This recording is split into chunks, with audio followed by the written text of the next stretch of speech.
Hello बच्चों, आज हम चैप्टर पढ़ रहे हैं सेल। जैसे कि मैंने आपको पहली वाला जो फर्स्ट मेरा पार्ट था, मैंने आपको उसमें बेसिक सेल पढ़ाया है और प्रोकैरियोटिक भी आपसे डिस्कस किया है। देन हम यहाँ पर जो यूकैरियोटिक सेल्स पढ़ रहे हैं उस पर माशाल्लाह काफ़ी अच्छा रिस्पॉन्स रहा है आप लोगों का। और मुझसे कहा गया है नेक्स्ट पार्ट के लिए, सो मैं आपके लिए बहुत अल्हम्दुलिल्लाह बहुत अच्छे से खुश होकर ये आपके लिए बना रही हूँ और आगे भी अच्छा रिस्पॉन्स आया तो इंशाल्लाह मैं इसे जारी रखूँगी। और देखिए चैप्टर हम पढ़ रहे हैं यूकैरियोटिक सेल। कौन सा चैप्टर पढ़ रहे हैं? Eukaryotic cell. देखिए एक प्रोकैरियोटिक सेल होती है, जैसा कि आपको पहले पढ़ा दिया गया है। प्रोकैरियोटिक सेल कैसे होते हैं? जहाँ पर न्यूक्लियस क्लियर नहीं होता है, न्यूक्लियस इनडिफाइंड होता है, यानी पूरी सेल में फैला हुआ होता है, कोई इसकी न्यूक्लियर मेम्ब्रेन भी नहीं होती। बट आप यूकैरियोटिक सेल का देखोगे तो बेसिक इसका यूकैरियोटिक सेल में बेसिक इन न्यूक्लियस होता है और न्यूक्लियस न्यूक्लियर मेम्ब्रेन से घिरा होता है। ठीक है, तो देखिए यूकैरियोटिक सेल्स कौन कौन सी हैं? प्रोटिस्टा है, प्लांट्स हैं, एनिमल्स हैं। राइट, प्रोटिस्टा है, प्लांट है, एनिमल्स हैं और कुछ यहाँ पर कहाँ थे हम? देखिए यहाँ पर देखिए protista, plants, animal and fungi, ये क्या है? सारी यूकैरियोटिक सेल है। और यूकैरियोटिक सेल एक्सटेंसिव कंपार्टमेंट होता है साइटोप्लाज्म का। कंपार्टमेंट का मतलब अलग अलग जगह, साइटोप्लाज्म के अंदर अलग अलग जगह पर अलग अलग ऑर्गेनेल्स प्रेजेंट होते हैं और मेम्ब्रेन बाउंड ऑर्गेनेल्स प्रेजेंट होते हैं। जैसे कि हमने प्रोकैरियोटिक सेल में देखा कोई भी मेम्ब्रेन बाउंड ऑर्गेनेल नहीं था, एक राइबोसोम वहाँ पर होता है और बाकी क्योंकि उसके पास क्या नहीं होता, मेम्ब्रेन नहीं होती है। मेम्ब्रेन नहीं होती तो वो प्रोकैरियोटिक में भी मिलेगा आपको और यूकैरियोटिक में भी मिलेगा। लेकिन जो मेम्ब्रेन बाउंड ऑर्गेनेल है वो सारे के सारे यूकैरियोटिक में मिलेंगे, जैसे आपका माइटोकॉन्ड्रिया है, ठीक है, जैसे क्लोरोप्लास्ट है और जैसे न्यूक्लियस न्यूक्लियस भी मेम्ब्रेन बाउंड है, एंडोप्लाज्मिक रेटिक्यूलम भी मेम्ब्रेन बाउंड है, लाइसोसोम भी सिंगल मेम्ब्रेन बाउंड है। तो ये सारे के सारे आपको ऑर्गेनेल कहाँ मिलेंगे? यूकैरियोटिक सेल में। इन एडिशन यूकैरियोटिक सेल में कॉम्प्लेक्स लोकोमेट्री साइटोस्केलेटन होता है। साइटोस्केलेटन क्या होता है? जब वो सेल को एक स्ट्रक्चर देता है ना, ढांचा टाइप स्केलेटन, जैसे हमारा स्केलेटल सिस्टम है, हमारी बॉडी को फ्रेम करता है, शेप देता है, तो ऐसे ही इसके अंदर साइटोस्केलेटल होता है स्ट्रक्चर में। और जेनेटिक मटेरियल जो है उसके वो किस में होता है? क्रोमोसोम की फॉर्म में। ठीक है, जैसे कि हमारी बॉडी में 46 क्रोमोसोम होते हैं, तो वो क्या है? जेनेटिक मटेरियल कैरी करते हैं वो क्रोमोसोम। देखिए जितने भी यूकैरियोटिक सेल हैं आर नॉट आइडेंटिकल, वो क्या है? आइडेंटिकल नहीं होते हैं। सबकी मैंने आपको पहले भी दिखाया था कि सबकी शेप अलग होती है, किसी की शेप अलग है, किसी की साइज़ अलग है ना। Plant and animal cell are different as the former possess of cell. देखिए प्लांट और एनिमल सेल पे देखेंगे हम तो वहाँ पर सेल वॉल की पॉजेज में वो अलग अलग होते हैं, क्योंकि जिस पर सेल वॉल है उसे हम बोलेंगे प्लांट बॉडी, और जिस पर एनिमल है अगर तो उस पर सेल वॉल नहीं होगी, एब्सेंट होगी। जैसे कि अगर हम प्लांट में देखें तो देखिए वहाँ पर सेल वॉल प्रेजेंट होगी, प्लास्टिड प्रेजेंट होगा, लास्ट सेंट्रल वैक्यूल प्रेजेंट होगा। तो हम उस सेल को क्या बोल देंगे? हम बोलेंगे ये सेल तो प्लांट सेल है, क्योंकि इसमें सेल वॉल भी है, प्लास्टिड भी है और लास्ट सेंट्रल वैक्यूल भी, यानी सेंटर में एक बड़ा सा वैक्यूल। लेकिन अगर हम वहीं पर एनिमल सेल को देखें तो एनिमल सेल में प्लाज्मा मेम्ब्रेन होगी, सेल वॉल एब्सेंट होगी, है ना, प्लास्टिड भी नहीं होगा और सेंट्रल वैक्यूल तो नहीं होगी। वहाँ पर क्या होगा? थोड़ा सा साइड वैक्यूल मिल सकती है हमें। देन हम नीचे जाएंगे तो देखिए यहाँ पर other hand animal cell have centriole. Animal cell में आपको सेंट्रियोल्स भी दिखेंगे जो कि एब्सेंट होते हैं एंड प्लांट सेल में। ठीक है, सेंट्रियोल किस में प्रेजेंट है? एनिमल सेल में, और ये प्लांट सेल में क्या होते हैं? एब्सेंट होते हैं। अभी देखिए यहाँ पर डायग्राम है, ये पहला डायग्राम है प्लांट सेल का आपका और ये है एनिमल सेल का। आपको एनिमल सेल में ये माइक्रोविलाई बनी हुई दिखेंगी और प्लांट सेल में आपको सेल वॉल दिखेगी, देखिए ये रही। ठीक है, तो यहाँ पर हम नेक्स्ट देखेंगे रफ एंडोप्लाज्मिक रेटिक्यूलम भी है प्लांट सेल में, लाइसोसोम भी है, स्मूथ एंडोप्लाज्मिक रेटिक्यूलम भी है, प्लाज्मोडेस्माटा है, माइक्रोट्यूब्यूल है, न्यूक्लियस है, न्यूक्लियोलस है। देखिए जो डिफरेंस कोज कर रहा है वो क्या होगा? प्लास्टिड और ये सेंट्रल बड़ी सी ये जो वैक्यूल दिख रही है आपको, देखिए सेंट्रल बड़ी सी वैक्यूल दिख रही है, ये यहाँ पर क्या है? प्लांट सेल का है। और जो आपको एनिमल सेल दिखेंगी वहाँ पर आपको छोटी सी वैक्यूल्स कहीं ना कहीं दिख सकती है। ठीक है, इसमें आई थिंक शो नहीं कर रखा है बट होती है कहीं कहीं वैक्यूल्स। ओके, तो देखिए यहाँ पर प्लास्टिड भी नहीं है एनिमल सेल में, और जबकि प्लांट सेल में आपको प्लास्टिड भी देखने के लिए मिलेंगे। ओके, अब देखिए नेक्स्ट सेल मेम्ब्रेन। और यहाँ पर सेल मेम्ब्रेन हमारा इंपॉर्टेंट पार्ट है। सेल मेम्ब्रेन में क्या होता है? The detail structure of the membrane was studied. देखिए जो सेल मेम्ब्रेन है वो बाद में डिस्कवर की गई थी, जब after discovery of electron microscope. Electron microscope 1850 में डिस्कवर हुआ था, इसके बाद ही हमने सेल मेम्ब्रेन को डिस्कवर किया।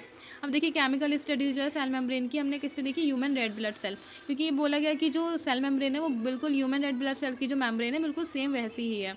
तो यहाँ पर साइंटिस्ट ने इसको जब डिफाइन किया तो देखिए यहाँ पर ये हमने देखा कि ये लिपिड से प्लस प्रोटीन से बनी होती है, ठीक है। लिपिड प्लस प्रोटीन से, लिपिड क्या है इसका, लिपिड मतलब ऊपर की साइड लिपिड मिलता है, बाई लेयर होती है लिपिड की, और बीच में क्या होती है, इंटीग्रल प्रोटीन है, पेरिफेरल प्रोटीन होती है। इंटीग्रल प्रोटीन बोलेंगे जो अंदर अंदर प्रोटीन है उनको इंटीग्रल प्रोटीन बोलते हैं।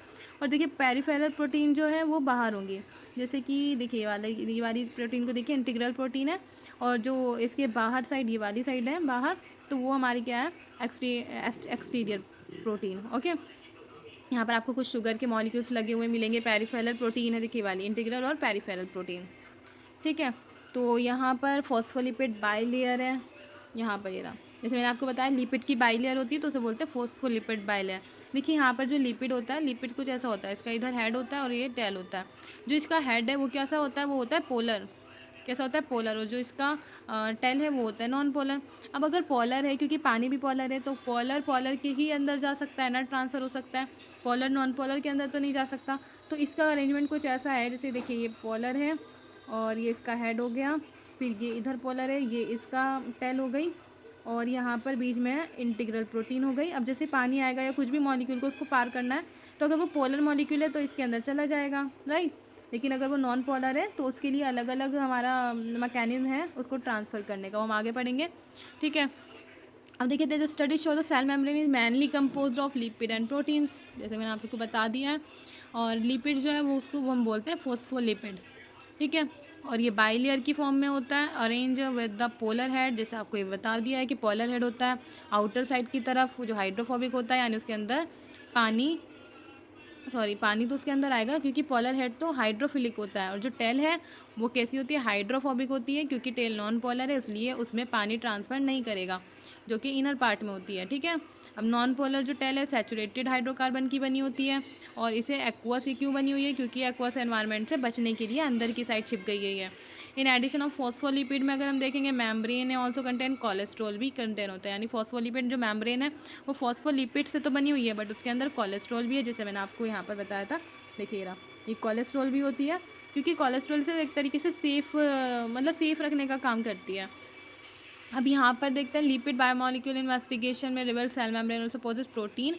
प्रोटीन होता है, कार्बोहाइड्रेट होता है, रेशियो देखिए प्रोटीन और लिपिड का वेरी करता है अलग अलग टाइप के सेल में। और ये जो ह्यूमन बींग्स हैं वहाँ पर प्रोटीन देखिए 52%, इसको हम हमेशा भूल जाते हैं, लगभग ऐसा होता है बच्चा भूल जाता है। तो देखिए प्रोटीन क्या होता है, पी, तो प्रोटीन को किस से हो जाएगा, वो 5 से आ जाएगा, पी से प्रोटीन और एफ से पी से 5, राइट। तो प्रोटीन कैसा होता है 52% होता है, और लिपिड कैसा होता है कितना होता है 40% होता है, याद रहेगा ह्यूमन बींग्स की सेल में।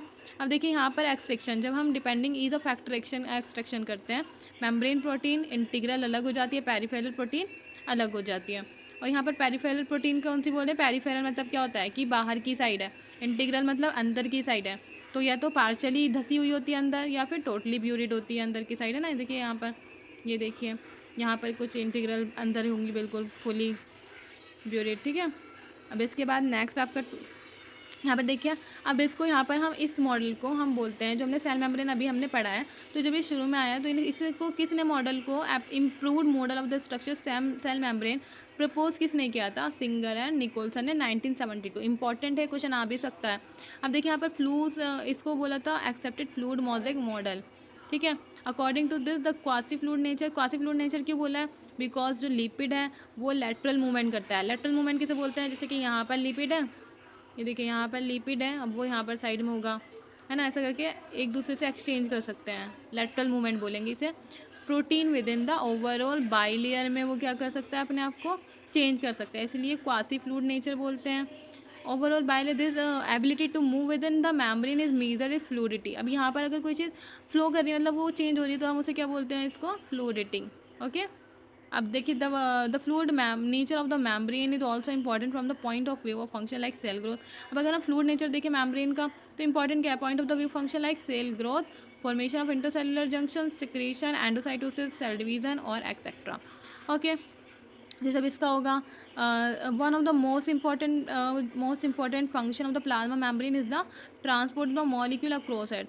अब इसमें जो एक मोस्ट इम्पॉर्टेंट फंक्शन जो है प्लाज्मा मेम्ब्रेन का, वो क्या है कि ट्रांसपोर्ट करना मॉलिक्यूल्स को, है ना, मेम्ब्रेन के अराउंड जो मॉलिक्यूल्स है उसको ट्रांसफर करना, क्योंकि जो हमारी मेम्ब्रेन है वो एक तरह के गाइड का काम कर रही है ना। जैसे हमारा रूम होता है, रूम में एक दरवाज़ा होता है, तो वहाँ से कौन आ रहा है अंदर, कौन जा रहा है, तो ऐसे हमारी मेम्ब्रेन भी ऐसे कवरिंग का काम कर रही है और सेफ्टी का काम कर रही है कि कौन मॉलिक्यूल अंदर आएगा सेल के और कौन मॉलिक्यूल नहीं आएगा, राइट। तो यहाँ पर क्या कर रहा है, ये इसका मेन प्लाज्मा मेम्ब्रेन का मेन काम क्या है, transport of the molecule across it. The membrane is selectively permeable. अब ये जैसे हमारे पास अगर कोई आता है कि हम सबको अंदर परमिट कर देते हैं कि भाई आ जाओ, सेलेक्टिवली करते हैं ना कि हमारे रिलेटिव हैं या नहीं, कोई अनजान है, कोई स्ट्रेंजर या नहीं है। तो मेम्ब्रेन का काम भी बिल्कुल यही है, वो सेलेक्टिवली परमिएबल करता है। And to some molecule present on either side of it, many molecules can move briefly across the membrane without any requirement of energy। तो देखिए इसके अभी सेलेक्टिव परमिएबल होगा, कुछ मॉलिक्यूल आएंगे और कुछ वहीं पर रह जाएंगे। तो देखिए 3 टाइप का जो ट्रांसपोर्ट है वो हमें मिलता है सेल में, पैसिव ट्रांसपोर्ट, एक्टिव ट्रांसपोर्ट और यहाँ पर ऑस्मोसिस के थ्रू भी होता है। तो न्यूट्रल जो भी देखिए पैसिव ट्रांसपोर्ट क्या होता है, कोई भी जैसे पॉलर मॉलिक्यूल है उसका हाइड्रोफिलिक हेड है, जो हेड है वो हाइड्रोफिलिक है, तो वाटर मॉलिक्यूल या कोई भी पॉलर मॉलिक्यूल वो डायरेक्टली अंदर आ जाता है, जिसमें कोई एनर्जी यूज़ भी नहीं होती, without any requirement of energy, right. तो इसको बोलते हैं पैसिव ट्रांसपोर्ट। न्यूट्रल सॉल्यूट है अगर कोई, यानी ना वो पॉजिटिव है ना वो नेगेटिव है, तो वहाँ पर सिंपल डिफ्यूजन के अलॉन्ग आते हैं, कंसंट्रेशन ग्रेडियंट के अलॉन्ग, ठीक है, from higher concentration to the lower concentration, यानी जहाँ पर उसकी हायर होगी लोअर की साइड आ जाएगा। वाटर में also move across the membrane from higher to lower concentration. अगर वाटर मॉलिक्यूल एक साइड ज़्यादा है और एक साइड कम है तो वो हायर से कम की तरफ आएगा, तो इसको क्या बोलते हैं, ऑस्मोसिस बोलते हैं। और ये भी पैसिव ही होता है। As a polar molecule can not pass through non polar. अब जो लिपिड बाइलेयर हमने देखा था ना कि नॉन पोलर भी साइड है, एक तो पोलर साइड हेड की तरफ पोलर था और नीचे जो थी टेल वो नॉन पोलर साइड था, तो वहाँ पर तो पोलर मॉलिक्यूल क्रॉस नहीं कर सकता ना उसे, तो they require a carries protein. तो वहाँ पर क्या होती है, कुछ प्रोटीन होते हैं, मैंने बताया था ना इंटीग्रल प्रोटीन टाइप होती है, तो वहाँ पर जो प्रोटीन होती हैं वो फैसिलिटेट करती है ट्रांसपोर्ट को अक्रॉस द मेम्ब्रेन के अंदर। फ्यू आयंस होते हैं, मॉलिक्यूल्स होते हैं जो ट्रांसपोर्ट करते हैं मेम्ब्रेन को अगेंस्ट देयर कंसंट्रेशन ग्रेडियंट के अगेंस्ट काम कर रहे हैं, यानी कहीं ज़्यादा है कहीं कम है, तो कम से ज़्यादा की तरफ भी कर देते हैं, तो लोअर टू हायर कंसंट्रेशन बोलेंगे।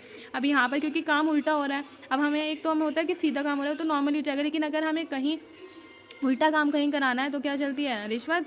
इसी टाइप से यहाँ पर भी एक्टिव होता है, इसे बोलेंगे एक्टिव ट्रांसपोर्ट। और क्या होता है, ट्रांसपोर्ट में एनर्जी डिपेंडेंट प्रोसेस होगा, यानी अब पैसा खर्च होगा आपका, and within ATP utilise, और एटीपी भी यूटिलाइज होगी, तो इसे बोलते हैं एक्टिव ट्रांसपोर्ट, इसे बोलते हैं। नेक्स्ट इसको हम सोडियम पोटेशियम पंप भी बोल सकते हैं। ओके, तो इतना भी हमारा क्लियर है, राइट। अब नेक्स्ट हम पढ़ेंगे cell wall and endomembrane system, और आपको इसके बाद और क्या चाहते हैं, और वो फीडबैक दीजिएगा आपको कैसा लगा, कहाँ कहाँ आपके कॉन्सेप्ट क्लियर हुए हैं, है ना। तो इससे हमें भी मोटिवेशन मिलेगा और आपके लिए ऐसे लाइन टू लाइन एनसीईआरटी बिल्कुल क्लियर कट करके आपको एक्सप्लेन करेंगे। ओके, तो थैंक यू बच्चों।